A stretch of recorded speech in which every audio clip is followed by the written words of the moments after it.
Welcome back and thank you for keeping it KTN Farmers TV. Today we are talking about food production and the upcoming World Food Day. So before the break, Claire, we were talking about the bottlenecks when it comes to food transportation from one county to another. If agriculture is really the backbone of this economy, why do we always appear to put a lot of roadblocks, either in the distribution of food, in the production of food, or at some point you even feel our leaders don't care? I think it's personal interests that supersede national interests. So as a county, you want to probably look as though you are doing the most in your county. So you try to put up levies, taxes, to generate more revenue so that when we are naming the best performing counties, you are named as the best performing counties. But ideally, with agriculture being a devolved function, these counties are supposed to work together. So if you're receiving money from the regional government to go towards agriculture, the essence is for these counties to work together, because you find that of the 47 counties, majority of them are in the arid and semi-arid lands. So it's important for them to at least work together in terms of food production to be able to get enough food or movement of food from one area to another. Okay. Also, I've seen some counties that are really arid, and the best they could do maybe is keep the indigenous cows. But you see the leadership there trying to introduce crops, and most of the time, by the time they're ending their tenure, even that the project is dead. Is it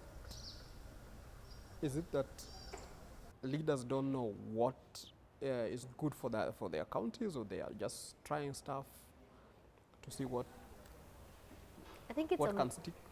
It's a matter of introducing a project for the sake of introducing a project without prior evaluation. What can work here? How do we go about this? What happens if my tenure ends? Is this project sustainable? Is it able to continue beyond my tenure? Most of the projects that are initiated by our leaders, they are projects that fall within their tenure. They don't go beyond their time limits. Look at a country like Israel, for instance. Israel is such a desert than Kenya. At least us guys have 20% arable land. Israel is such a desert. But then don't they produce enough food even to export in Kenya? The olive oil, some of the olive oil we use in Kenya is grown in Israel. There's so many things that we use in Kenya that are exported to Kenya from Israel. And yet Israel is a desert. It's much more of a desert than Kenya. So it's just about the lack of the political goodwill, the lack of follow-up, the lack of proper monitoring and evaluation. So if you're initiating a project, how do you ensure that this project supersedes political interests? Okay. Look at what happened with the Galana Kulalu. A lot of money was sunk into that project, and then it didn't yield much results. And here we are again with Kenyans starving, Kenyans dying of hunger, there's no water, all those kind of stories that were supposed to be solved by this project. So there's a lot of the lack of political goodwill when it comes to agriculture, and our leaders are not just prioritizing agriculture. It's for their personal interest. I've launched a dam. It's for my political mileage. I have to be voted in again. I have launched Chaka Small. I've gone and bought jembes and handed them over to farmers for my own political mileage. But you're not looking at how do I make this farmers sustainable? How do I make sure that they're able to produce more food in the event that my tenure ends? Okay. Very soon the world will be celebrating the World Food Day. Do we have a reason as a country to celebrate? Yes, we do have a reason as a country to celebrate World Food Day. There are very small efforts that people are doing, or farmers are doing, and organizations are doing, that we have to celebrate as a country. For instance, we have farmers that are moving away from the conventional way of food production, which involves the use of continuous growing of monocultures, the use of chemical pesticides, which are detrimental to the environment. We have farmers who are taking up organic farming as a way of producing safe food for Kenyans, as a way of safeguarding the Kenyan environment, and just making sure that even the local mwananchi have access to safe food, not just for export alone. So such small moves are a reason for us to celebrate as a country on this World Food Day. And not just that alone.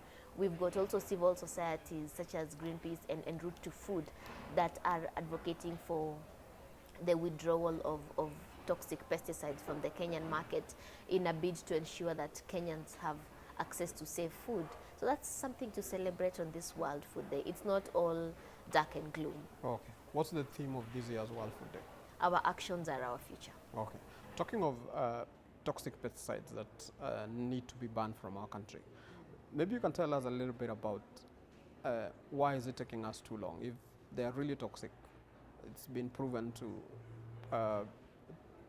have a negative effect to our lives. Why is it taking us this long as a country to take action?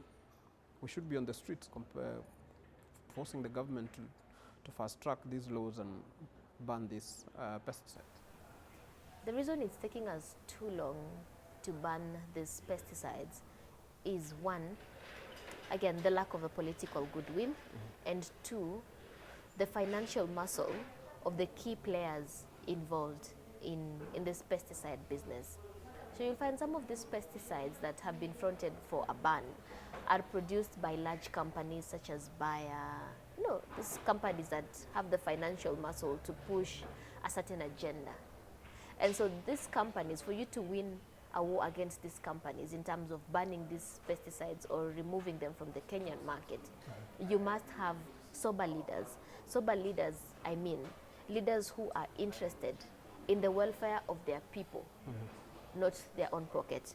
Because these companies are like, they've been proven to buy politicians, where they give you money or to alter the results. If they know that you are a scientist working on finding that these pesticides are harmful, they give you money. So they've been known to buy their way out of these scenarios where, these pesticides that they produce have been put on the spot for either being harmful to bees, being harmful to the environment, causing cancer, affecting the human nervous system. So they've been known to do that. And why it is taking us too long is just the political goodwill. Whereas we applaud a leader like Honorable Gladys Sholei for putting forward that petition to Parliament, this is something that someone would have expected other leaders from other counties to back her and say, indeed, we produce food in Kenya, or Kenya is an agricultural economy. We do not need to produce food using toxic chemicals. So how about these chemicals are removed from the Kenyan market and we look at the alternatives? What are the safe alternatives that we can employ in food production? Okay. We've got the research, we've got research institutions, we've got institutions such as ISIPE that are fronting or have constantly been researching on what are some of the biocontrol ways or safe ways in which we can control pests and diseases on our farms. Okay. I've also seen organizations like the Fresh Food Consortium. They've come out to refute some of the claims that some of the pesticides being fronted for ban are really harmful, and that them as a food produce organization or their members cannot produce food if some of those pesticides are banned. They're speaking from both sides of their mouth, and I say so because they're the same ones who are talking so loudly when the Kenyan produce is not accepted by the EU market for having high pesticide residues. And they're the same ones again who are saying these chemicals should not be banned. So which side are they? Like, they need to take a stand. Are we pro the pesticides or against the pesticide, or are we on the side that favors our pockets? Okay. Because as it stands, if they really are speaking for the farmers or speaking for the Kenyan consumers who consume some of this fresh produce, then they should be saying that yes, indeed, if these pesticides are harmful, then they should be considered for a ban. Okay. But if they are considered for a ban, we know that our crops can be attacked by pests. So what are the alternatives? So if these are bans, can we then work with the Pest Control Products Board to register products that are safe, biopesticides or biocontrol methods that are safe, that farmers can use on their farms? Instead of just saying, we are not supporting that ban, or that is an EU policy. It's not an EU policy, because they've been saying that it's an EU policy that Kenya is trying to adopt in regards to banning the pesticides. There's no EU policy. It's just the petition that was submitted to Parliament by Honorable Shulei. And the Parliamentary Health Committee acted on it, not said if these pesticides that have been mentioned are indeed harmful, then there should be a review. And this is a scientific review. And if the scientific review shows that these pesticides are harmful, then let them be withdrawn from the Kenyan market so that we can safeguard the health of Kenyans. They're not exposed to toxic chemicals. Our environment is safe. You know, our water bodies are safe. You can go to a river and, you know, fetch water and just boil it and drink. Instead of worrying about what does this water have, what is in my soil, what is in my vegetables. There's so many things that Kenyans are worrying right now about when it comes to food safety, that you can't even buy a mango outside and just consume because you're thinking how much pesticides or how much pesticide residues does this mango have. Okay. You've talked about biopesticides. They've also been out there saying the adoption of biopesticides may not work for them because some of them take too long to act. So if I discover there is a pest in my farm today and I apply a biopesticide, it takes a week or two. And most of them are saying our crops don't have that week or two. They will be dead by then. So the efficacy or the efficiency of these biopesticides is also what they are complaining about.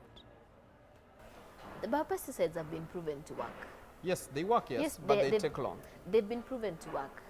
And that's the thing. If they didn't work, then that would be a challenge, but they work. So what is happening is that you'll find organizations such as the Fresh Produce Consortium are they're being pushed by some of these pesticide companies to say that, you know, biopesticides don't work. But ideally, before the advent of chemical pesticides, weren't we producing food?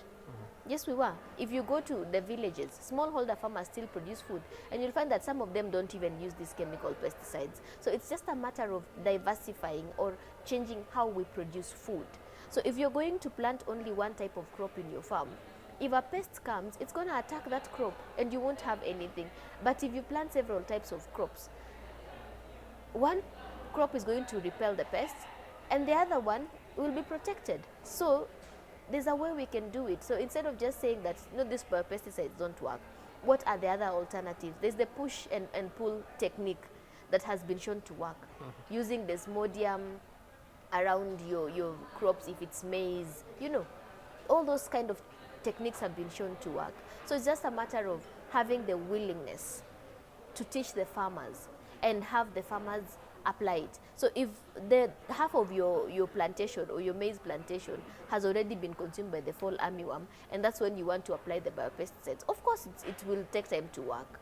But if you're able to track and say, okay, early timing, immediately you spot one crop being affected by the fall armyworm or the aphids or, you know, any other kind of pests, then you act immediately instead of acting when damage has already been done and then you come and see the biopesticides don't work. No. They did say, they've said they work. Oh, they work, but yes. They take time to achieve the results they would have achieved with the other pesticides. But leaving that aside, also they've complained about majority of the pesticides that we are pushing to be banned also come from Europe. The same countries that are telling you your chemical residue in some of your food is high is from pesticides that those same countries have supplied to them. What does that say about this whole thing about pesticides? Double standards, whereby I can produce this pesticide in my country, but it's not used there. But as a company, we can export it to a different country. And this is an issue because, you know, our leaders are the ones who are supposed to be saying, this is not right. If this is indeed banned in this country and there's scientific evidence to prove reasons for its ban, then why is it used here? For example, I'll just give an example of some of the pesticides that are listed on the PCPB, Pest Control Products Board website, because it's the agency that is responsible for registering and the use and sale of these chemical pesticides and also biopesticides.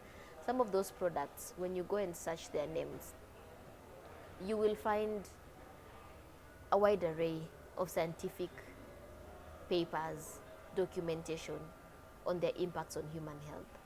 You'll find scientific documentation on their impacts on bees and their impacts on the environment, but yet they are still used here. For example, we have imidacloprid, which is like a very harmful neonicotinoid. There's evidence to show that it was responsible for, you know, the death of bees in countries like Germany, in countries like France, but we're still using it here. And then at the same time, we're seeing our farmers are carrying out hand pollination. You know, you have to assist the bees now to do their job because there are no bees. We're seeing the PS, Mr. Harry Kimtai, coming to say that, you know, our honey is contaminated with pesticides, the bees are dying, but these chemicals that are responsible for the death of these bees are still used by farmers. Okay. So It's let's just talk a little double bit about standards. let's talk a little bit about the impact on the bees. What happens if we lose all our bees today? There'll be no pollination, there'll be no food. Because some of the fruits that we eat, some of the vegetables that we eat are as a result of pollination. So as bees are looking for nectar, they're carrying pollen or moving pollen from one plant to another. And in the process, they're able to make food for us and for themselves. Okay. So if we lose bees, then there's no pollination. And then we're looking at food insecurity. Or we have to pay people. We'll have to look for manpower to pay them to do hand pollination, where we've seen some other countries that have lost a number of bees that are doing that. Do we as a country have the capability to do that when we lose our bees? Already we are battling with hunger, we are battling with, you know, drought, water scarcity. Do we have the room to add another problem to our problems that we already are experiencing? And that's why it's important for the government to take the necessary steps, like banning some of these chemicals that are toxic. And it's not a blanket ban, but it's a ban on those chemicals that have been proven to be extremely toxic to fish, to water bodies, to human health. Okay. Because in one way or another, you'll eat fish from the river or from the lake. If the farmers who grow food on the shores of the lake use those toxic pesticides, those pesticides will end up in the water, depending on their chemical properties. Once they end up in the water, they'll end up in the body of the fish. When you buy that fish, Pale, Kisumu, or Dunga Beach, or wherever, you are consuming that pesticide unknowingly because you're not aware that that farmer who grows skuma wiki along the shores of the lake is using toxic pesticides. Okay. Apart from just the use of pesticides, I was also reading some reports that said some of the technologies that also we are now using to produce food is also the reason why we are losing our bees. In that, for example, the use of greenhouses, you lock out the bee. Because we've produced or we've engineered crop that can self-pollinate, you don't need the bee. So is it the future of the bee? Do you think we will still have the bee in the near future if we now start even, forget about the pesticides, using technologies that lock them out? Farmers go for crops that self-pollinate, and you don't need. Of course, pesticides are one of the reasons that are attributed to the mortality of bees. But we have other reasons, such as, you know, the farmers embracing monocultures, whereby there's no flowers, the bees are not able to move from one flower to another. So there are a myriad of reasons. So pesticides are not the only reason why bees are dying, but it's also because of other practices, like you've mentioned, greenhouses and monocultures. So if we keep on planting crops that don't attract bees, we won't have bees. Okay. If we keep on just planting, you know, we have one plantation of a uniform plant, we will not have bees. Bees are attracted to flower. Bees are attracted to nectar. So if you're planting crops that are not that attractive to bees, then we won't have it. We won't have them. And then on top of it, if you're using chemical pesticides, then it's even worse. We will not have bees completely at all. And that's why it's important for farmers to be educated on sustainable farming practices, on agroecology, that advises farmer to diversify or to have a lot of biodiversity on the farm. So if you know you're planting maize, plant some flowers there. You can plant flowers that will act as pest repellents, like for instance the marigold. So you plant the marigold there, it has flowers, it will attract bees. Lavenders, you plant lavender in between your crops, it will attract bees. And not just that, not even lavender, someone can say lavender is not available. Saga, spider plant, the bees love the flowers. You plant spider plant in one row like this, you'll have a myriad of bees coming over. So we need to teach farmers on what are some of these crops that they can plant to attract bees. Mtu asijaze tu shamba lake na mahindi peke yake, maragwe peke yake, and then bees are nowhere to be seen. Okay. So do you think as a country it will reach a point that we'll be able to produce enough food for us? I believe we will, if we have the right leaders in place, the right policies as well, or we repurpose the policies that we have at the moment. So if Kenya, first of all, is a signatory to the Malabo Declaration that says, 10% of its budgetary allocation is to go towards agriculture. If, let's say, the 2022-2023 budget does that, we will be a step forward towards attaining food security. If we put aside money that recognizes the women farmers who produce our food, like the 75% of the produce that we eat today in Kenya, then we're moving towards the right direction. If we have policies that encourage farmers to produce food in sustainable ways, then we can say that we're moving towards attaining food security. But until we do that, we will keep on having issues of Kenyans dying of hunger year in, year out. Okay. Over the years, I've had people talking that we don't produce enough food because also the age of our farmers really progressed. They're still employing old methods of farming, and that we need to encourage young people to join agriculture so that they can bring in the new technology and the new ways of farming. Do you believe that our fathers and our grandfathers cannot feed us, and that our only hope is ensuring that we have more young people joining farming? The fact is that the farmers are growing old. Yes. If you look at the stats, you see that most of the farmers are between 40, 60, 70. They're growing 60. old. Yes, Yeah. let's say just 60. So it's time for young people to also get into agriculture. But young people can only get into agriculture if the conditions are favorable for us to get into agriculture. If the conditions are not favorable, we will keep on looking for white collar jobs. If there's taxes that you have to pay, the cost of inputs is high. You set up your business venture to sell organic produce, the kanjos are on your neck. There's just the atmosphere for carrying out agriculture is not conducive. Then young people will not be, pulled into it. So it's upon the government to make sure that the atmosphere around agricultural production is conducive for young people who want to venture into agriculture to do so. Okay. If I cannot sell my produce, then what's the point of me going to grow food if I can't sell it? Okay. Talking of, we've talked about legislation as one of the big reasons why we are stagnating, because we don't have the right laws, or our leaders don't care to give us the right laws. As we head towards an election, what advice will you give, especially the young people who will be the majority of voters in the upcoming election? What will be your advice to them? We need to ask the right questions. Let us not be blinded by mtu wangu, my tribe. We need to ask these people, what are you going to do for us? And we should not accept to be given these little handouts that you buy mkate and a soda and it ends. We need to ask these people, what are you doing for the farmers? What's your plan for the farmers? What's your plan for young people? How are you planning to support legislation that is going to make sure that young people are able to get into agriculture, farmers are able to produce more food, Kenyans are not dying of hunger? Those are the questions we need to ask these people, instead of just singing, oh, it's this political party, or it's this leader who comes from my home. No.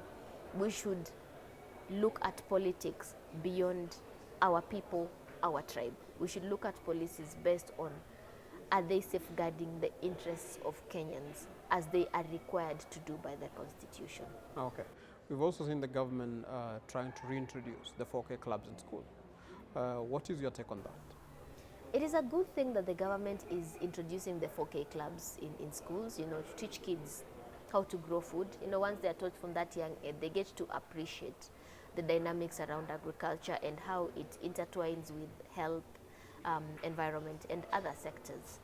But even as the government has reintroduced the 4K club, it makes no sense for them to introduce the 4K club, but we still have policies that repress, agriculture. We still have little budgetary allocation towards agriculture. All this should be at par. So you're introducing the 4K club, you allow farmers to sell seeds, or you have laws that allow these farmers to sell seeds, because these kids, some of them will develop an interest in agriculture, but now when they want to go and buy seeds, they're told, oh, you can't sell those seeds because those ones are uncertified, or you can't do this because there's this and this and this. So the government needs to streamline. If we are focusing on the 4K clubs, yes, we've reintroduced them. We also need to make other factors conducive if these young kids need to venture into agriculture. Okay. As we wind up, there's been a push lately of the rollout of biotech crops, and we already have cotton with the farmers. Maize has been on the pipeline for a while. Cassava is also out there with the farmers. What is your take on that?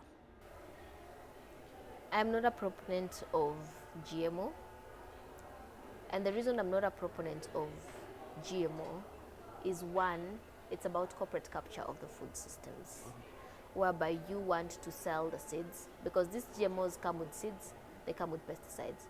We saw recently, was it in Kisumu or Homa Bay, where the farmers were being given the cotton seeds, but then they were also being given pesticides. So it comes with pesticides and the seeds. So those seeds, one, a farmer has to buy. If that farmer has to buy the seeds, the cost is high. They have to buy the pesticides. Is it sustainable for the farmer when it comes to, production? And the other thing we need to also ask ourselves as a country before we approve these GM crops, how have they performed in other countries? GM cotton, it's terribly failed in Burkina Faso.